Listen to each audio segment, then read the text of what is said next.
अस्सलाम वालेकुम प्यारे पाकिस्तानियों, आप सबको सलाम। और आप सबके लिए बहुत बड़ी ख़बर है कि ईरान ने इसराइल का तीसरा F-35 फाइटर जेट गिरा दिया है। ये वो फाइटर जेट है जिस पे इसराइल को बहुत घमंड था, बहुत नाज था और बहुत फ़ख्र था कि हमारे पास F-35 है जो कि रडार में डिटेक्ट नहीं होता, जो कि स्टेल्थ टेक्नोलॉजी है और बड़ी लेटेस्ट टेक्नोलॉजी है और ये है वो है फ़लाना फ़लाना। वो जहाज़ इस वक्त रेत की दीवार साबित हुआ है। ईरान ने इसराइल का, अमेरिका का F-35 एक के बाद दीगरे गिराना शुरू कर दिए हैं। ना सिर्फ इन्होंने F-35 गिराए बल्कि उसमें जो पायलट खातून थी उसको भी इन्होंने कैप्चर कर लिया, पकड़ लिया है। और इस वक्त इसराइल के अंदर और उसके जो एलाइज़ हैं उनमें काफ़ी खौफ व हरास पाया जाता है। उनके लिए बहुत बड़ा धचका है ये, क्योंकि कल तक ये लोग ये समझ रहे थे कि ईरान की सारी डिफेंस लेयर्स इन्होंने डिस्ट्रॉय कर दी हैं। उनके पास अब कोई ऐसा सिस्टम नहीं है, इनका सारा जो सिक्योरिटी लेयर्स थी इन्होंने सब बर्बाद कर दी हैं, हैक कर लिए हैं।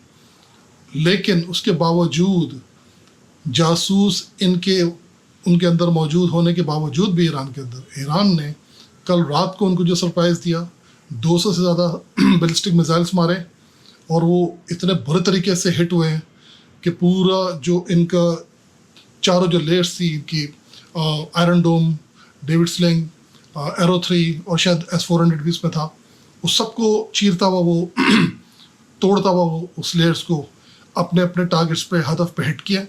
और इस वक्त आज जो धचका इनको पहुंचा है ये कल से भी बड़ा है। आज इनके F-35 जो बहुत ही ज़्यादा मालियत के जहाज़ होते हैं और उनको बड़ा उसके ऊपर उम्मीद थी, यकीन था कि ये बड़ा से कुछ कारनामे कर देंगे, लेकिन वो अब रेत की दीवार साबित हुए, एक के बाद दीगरे गिरना शुरू हो गए हैं। आज की रात बहुत ज़्यादा इम्पॉर्टेंट, बहुत ज़्यादा ख़तरनाक और बहुत ज़्यादा मैं समझता हूँ कि फ़ैसला कुन आज की रात होगी। ईरान और इसराइल की ये जो जंग है, आज की रात आप देखिएगा, आप सबसे दुआ की दरख्वास्त भी है कि आप दुआ करें कि जो मज़लूम है उनकी अल्लाह ताला मदद करें और जो जालिम है उनको नेस्त नाबूद करें इंशाअल्लाह, आमीन।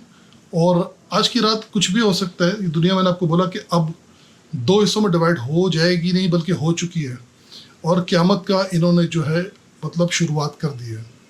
ये तीसरी जंग की तरफ कदम बढ़ चुके हैं।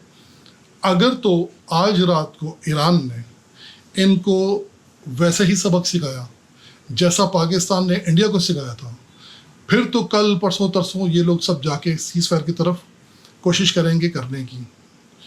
अगर मैं फिर कह रहा हूँ, खुदा न खास्ता अगर ईरान नाकाम हो जाता है तो फिर ये लोग रुकने वाले नहीं हैं।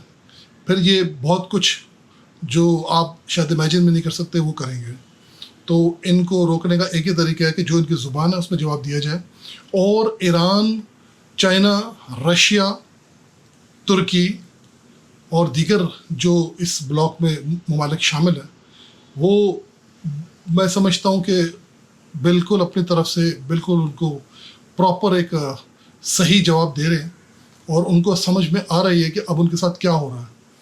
इस वक्त इन पे वैसी ही कैफियत तारी है, वैसा ही खौफ तारी है जैसा मोदी के ऊपर खौफ तारी था जब पाकिस्तान ने उसको सबक सिखाया था। अपनी ताकत का जायका जब उसे चखाया था तो उसे पता चला था कि कड़वाहट क्या चीज़ होती है, तकलीफ़ क्या चीज़ होती है। आज इसराइल को ईरान ने वो अपनी ताकत का नज़ारा कराया कि इनको अब पता लगना शुरू हो गया है कि इनको भी मार पड़ सकती है, इनको भी खौफ का सामना करना पड़ सकता है, इनको भी जान के लाले पड़ सकते हैं। तो आज की रात मैं समझता हूँ कि बड़ी बहुत डिफाइनिंग किस्म का मोमेंट होगा। तो आप देखते रहिए इंशाअल्लाह, जैसे भी जो भी खबर आएगी वक्तन फ़वक्तन मैं आपको बताऊंगा। इस वक्त की जो सबसे बड़ी खबर है वो ये है कि ईरान ने इसराइल के F-35 एक के बाद दीगरे गिराने शुरू कर दिए हैं। इनकी जो भी लेटेस्ट टेक्नोलॉजी थी उसको ईरान ने बड़े आराम से हिट करना शुरू कर दिया है और इस वक्त इसराइल पर और उसके एलाइज पर सख्त और खौफ तारी है। इस खौफ में दो चीज़ें हो सकती हैं, या तो इसराइल बैकफुट पर जाएगा अपने एलाइज के साथ आएगा सामने कि ठीक है जी सीज़ फायर करते हैं और अच्छे नेबर्स की तरह मिलकर रहते हैं, या फिर और कोई चाल चलने की कोशिश करेगा। लेकिन मैं ये समझता हूँ जो इस वक्त मैं एनालिसिस देख रहा हूँ मुख्तलिफ जो इसके ऊपर जो गहरे नज़र रखते हैं, ये काम ज़्यादा अरसा चलेगा नहीं, क्योंकि ईरान भी अकेला नहीं है, जिस तरह इसराइल अकेला नहीं है, ईरान भी अकेला नहीं है। ईरान के पीछे भी काफ़ी ममालिक हैं, काफ़ी उसको बैकिंग है, जिस तरह इसराइल को बैकिंग है। तो मुकाबला बहुत इस वक्त टक्कर का शुरू हो चुका है, और आज की रात पता चलेगा कि कौन कितने पानी में है और कौन कितना खौफ बर्दाश्त कर सकता है। अब ये नर्व्स गेम भी शुरू हो गई है। अब आपके सामने है जो भी है, आप क्योंकि हम लोग तो कल रात से सोए नहीं, मेरी टीम हम मुसलसल यही देख रहे हैं कि अब किस मोड़ पे जाके ये क्या चीज़ बनेगी। तो इंशाल्लाह आपके साथ फिर मिलूँगा नेक्स्ट वीडियो पे। दुआ की आपसे दरख्वास्त है, दुआ कीजिएगा। मैं सैयद वसीम उज़्ज़ा आपसे इजाज़त चाहता हूँ। अपना बहुत ख्याल रखिएगा। अल्लाह हाफ़िज़।